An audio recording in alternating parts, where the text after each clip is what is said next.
Sometimes at night, me and Splatter sometimes feel like we're not alone in the yards.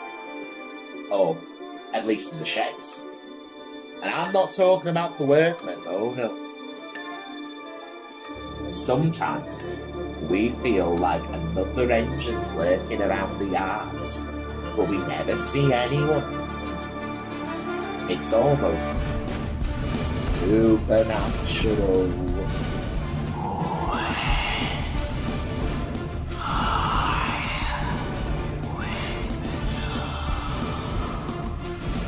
The ghost you saw is real, and I knew the engine he used to be before he became a ghost.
The year was 1945.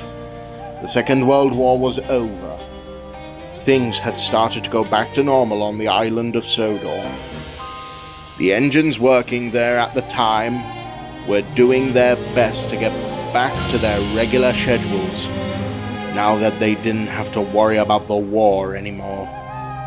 But it was easier said than done. Places had to be rebuilt, and people needed homes after various attacks.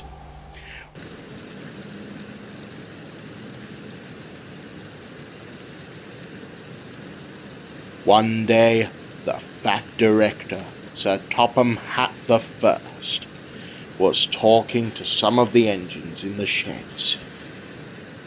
As you all know, work is just as hard as it was during the war, combining regular training and rebuilding what was destroyed. It is a tiring job indeed, sir. So, would we be able to get some help around here, sir? Because Edward is right.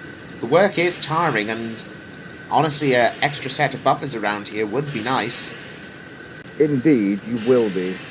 I got in contact with another railway, and they're loaning out an engine. Thankfully, they've got plenty, as their railway's only a little smaller than ours, and should be arriving later today. At Knapford Station later that day, myself, Thomas, Gordon, and James were waiting when the new engine arrived.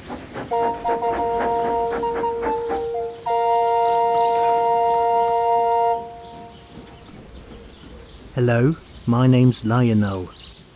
Oh, another tank engine? Why couldn't the Fat Director get a big and strong engine to work here?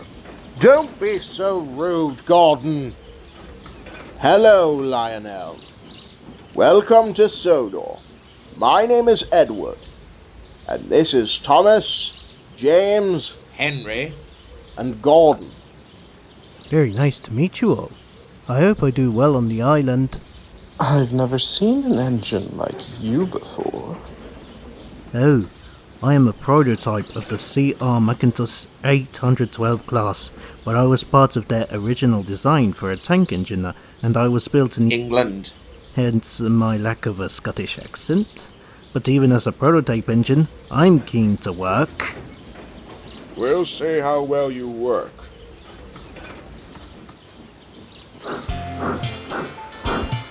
Lionel proved himself to be a useful engine.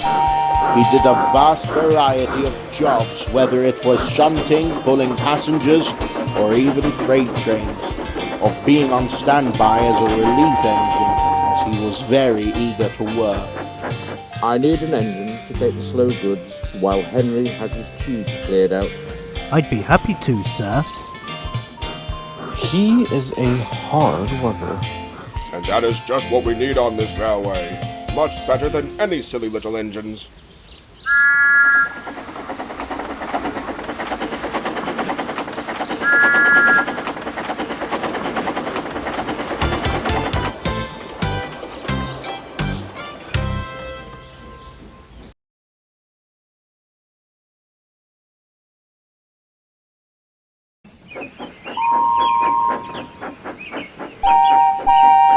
In the afternoon of October 30th, 1948, Lionel steamed into Tidmouth Station. Check it out, guys. I just got fitted with a new whistle. Now that is a nice whistle. Just make sure you don't lose it. After all, it is dangerous for an engine to run without a whistle. Oh, I know that. I won't let anything happen to it. Anyway, is there a job to be done? There's a load of vans filled with fruits going to the market. James was supposed to take it, but he's been caught up at the next station. I'll take it. Oh, he's such a helpful engine.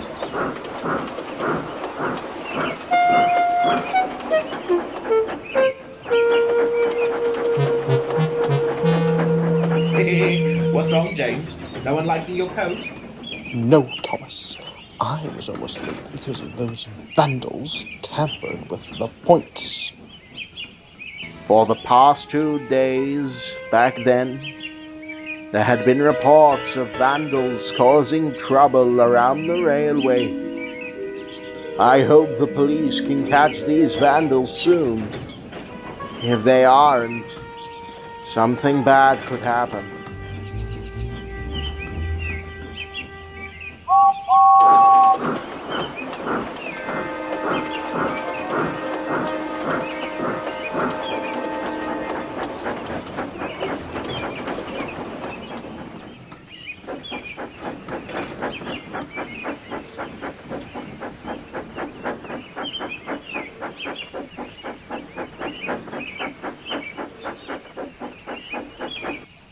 Some pipes need to be picked up at the smelter's yard. Lionel, do you think you can take that load to the town? I'd be happy to, sir.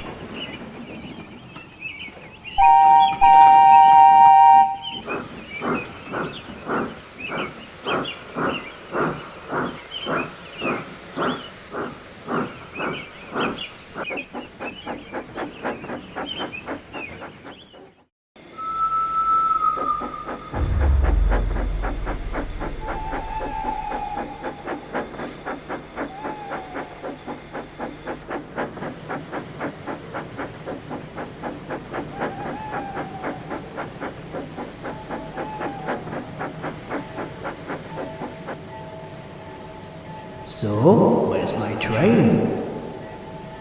We've loaded up the trucks with the crane. Excellent.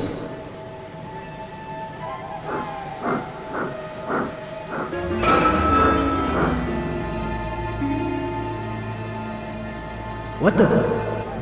What's going on? Oh, sorry, Lionel. The points are jammed. The Vandals struck here last week. The workmen can't fix them with the necessary parts. They won't be here till tomorrow. So you're just gonna have to stay here, I'm afraid. So I can't deliver the load? Sorry, Lionel, but the points are against you front and back. I already phoned the fat director, so don't worry, Lionel. He understands. So you'll have to spend the night here, I'm afraid. Oh well, some things just can't be helped.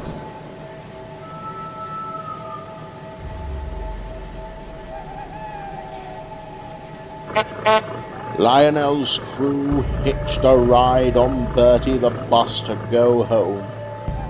Night soon came, as the moon shone brightly. Lionel was fast asleep under the moonlight as it glowed off of his whistle. And that was when it happened.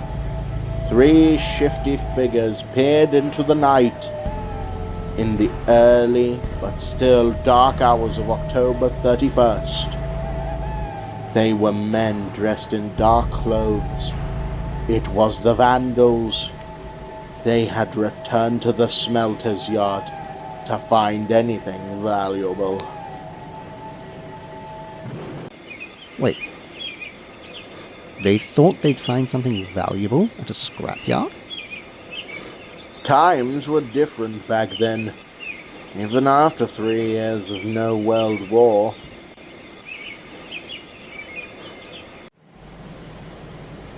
They spotted Lionel sleeping on the line and saw how his whistle shone in the moonlight.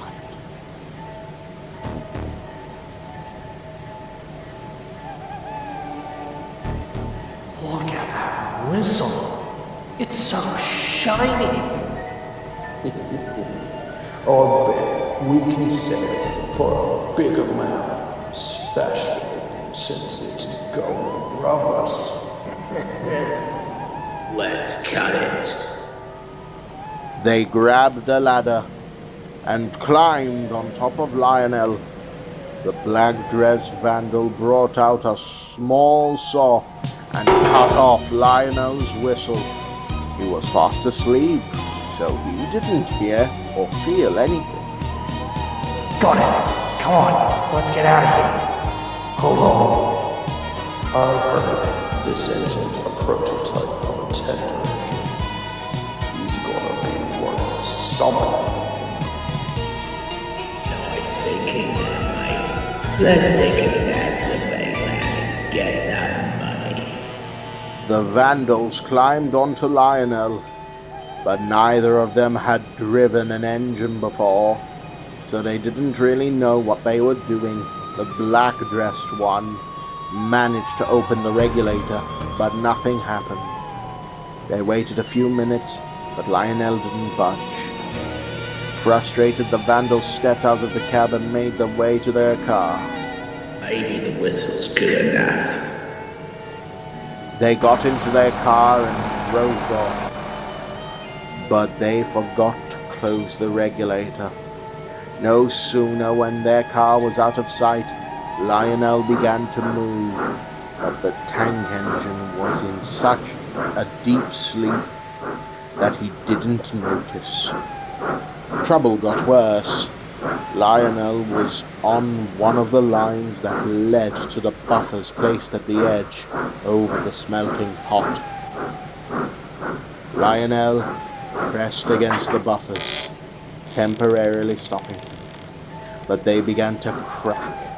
The cracking noises began to wake up Lionel. Huh? What? What's going on?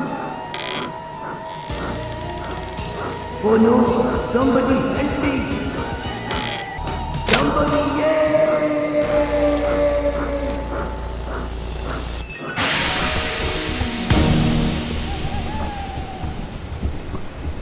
His scream attracted the sound of Lionel's crew and the workmen sleeping in the workman's hut.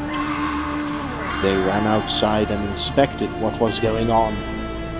Lionel's absence, the broken buffers, and the rise of steam from the smelting pit gave them the good but horrific idea as to what had happened. Word got out about Lionel's death. The engines and people on the railway were saddened by what happened to him, but his death was avenged 2 days later. A witness claimed to have seen a car speed away from the smelters. That same witness later found them hiding out in an old cabin at a campground near Kildare. They were arrested and their items were recovered, but the whistle wasn't amongst them. The Vandals never admitted to what they did with it. Either way, they were arrested for vandalism, trespassing, burglary, and the destruction of an engine, railway property. They would spend the rest of their lives in prison. Lionel's old railway was informed of what had happened. Luckily, they understood, and thankfully didn't sue the fact director. 1 month later, Duck came to the island. But 1 year after the accident, on Halloween night, a workman claimed to have seen an engine in a similar shape to Lionel puffing around the smelter's yard, moaning and wailing about his whistle before disappearing into thin air. They say that around Halloween night, the ghost of Lionel returns to the scrapyard, looking for his lost whistle.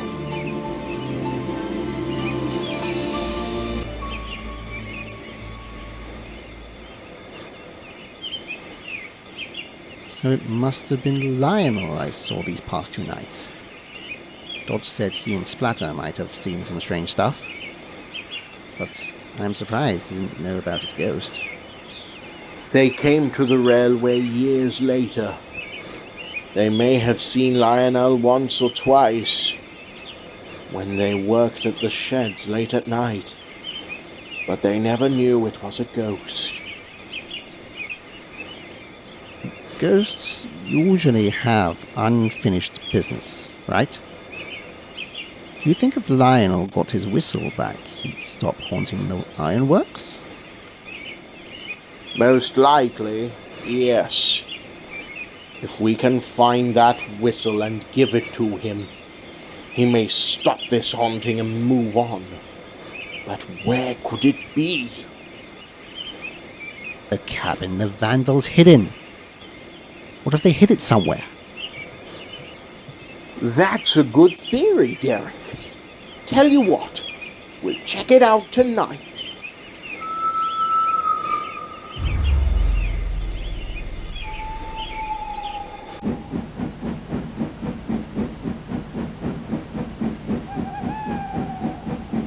Are you ready?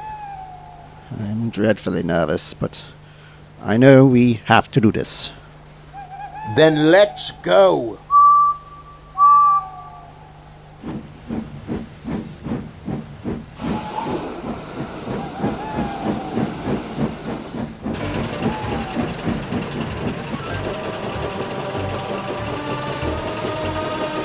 Any sign of it? It's hard to tell in the dark. Hold on. There it is. You think that's it? I recognize the shape from the newspaper printed about the Vandals' capture. Good luck, you three. We'll need all of it. Why was this cabin abandoned from being sued by campers? Other popular campgrounds coming about is my guess. This place just needs a good renovation, and it can be used again. The crews searched everywhere they could. They searched the grounds, and then in amongst the overgrown gardens and around the outer grounds of the cabin, they searched for a good 15 minutes, until Nathan went out the back door of the cabin. Nathan suddenly screamed. Ow! Charly and Fred quickly raced over. Suddenly, they gasped. Nathan had fallen over a rock and was covering a hole in the ground. A small shimmer shone from the ground. Well, by Jove! I found it! The Vandals must have hidden it before the police captured them.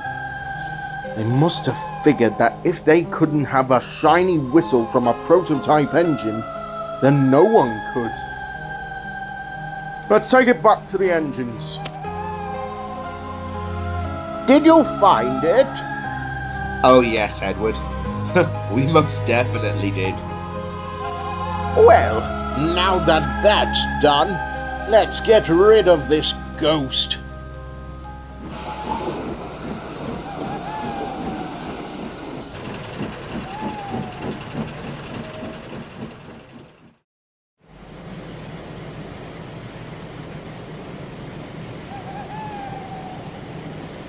So, what do we do now? We wait. Are the workers gone? Sleeping huts are home, just like Dodge.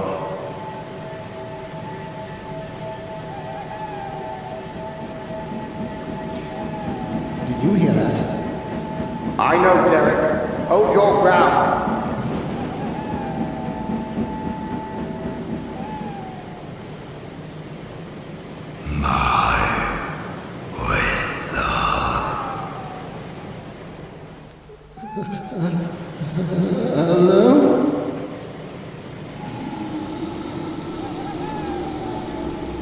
Hello, Lionel. It certainly has been a while. First off, I just want to say how sorry we are for your demise. You did not deserve to be vandalized and accidentally driven into a smelting pot. That was one of the reasons it was moved away from the silence.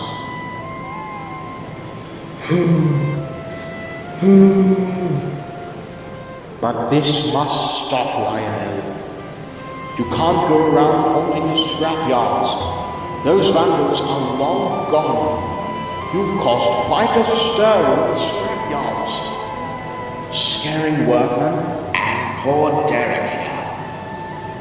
This wasn't who you were in life. If I may, Lionel, I believe in something that belongs to you, chauffeur driver.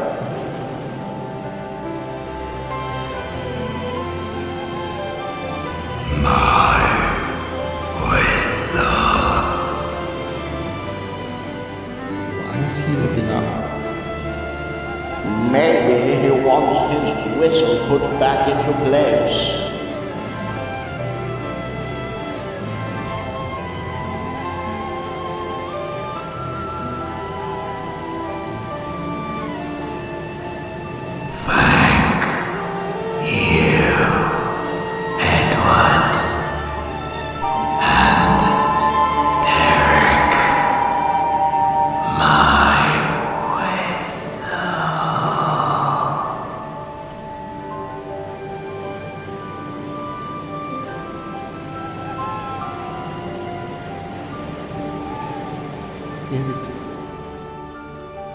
Is it over?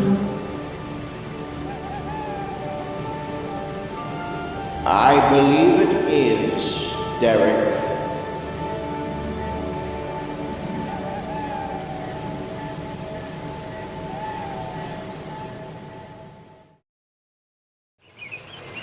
The next day, Splatter finally arrived back from the works. He pulled into the scrapyards where Dodge, Derek, and Edward were waiting for him.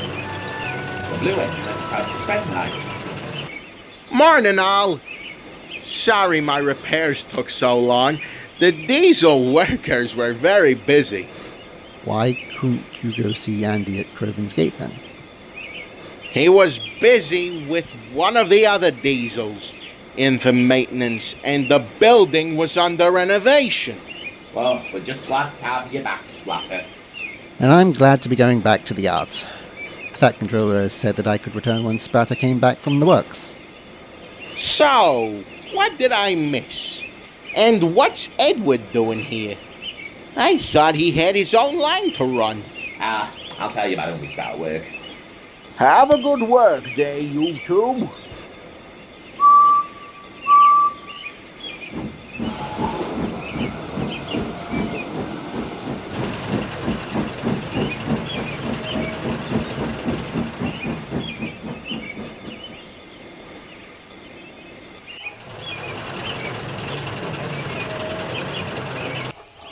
there's still something on my mind. I heard your story from Duck a while back, that the ghost returned to the scrapyards on Halloween night. But it isn't Halloween. Well, Halloween is the most common time for ghosts to appear. Aside from storms, foggy or misty days, or spooky nights in general. I added that part to my story. It was only half true, since it was the morning of Halloween when Lionel was vandalized and destroyed. Any spooky nights in general were common sightings of Lionel's ghost to appear in the ironworks. Well, I'm just glad he's gone. As I said, the Smelters is spooky enough, even without the remains of scrapped engines there. I'm sure Lionel's moved on, Derek. And we should too, so we can get on with our jobs. As the two engines continued to their destinations, Derek and Edward knew inside that Lionel had finally moved on after getting his lost